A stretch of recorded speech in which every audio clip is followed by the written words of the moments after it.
Hi mga kaibigan, welcome back to my channel. Ngayon, mamamalengke tayo para bumili ng mga frozen foods at sariwang isda, manok at baboy.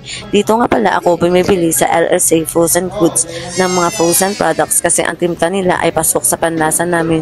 Mura na at malinis pa. Nandito ngayon sa palengke ng Libertad Market. Ang daming mga tindahan dito. Bumili nga pala kami ng manok sa Cheme Ubera Shop. 5 buong manok nga pala ang binili ko. At ang kagandahan dito ay sila na ang nagkakat ng manok according sa gustong mong cuttings. Ngayon naman sa mga isda, tingnan nyo ang mga sariwang bangus at tilapia. Bumili nga pala ako ng 3 kilong tilapia at 1 kilong bangus.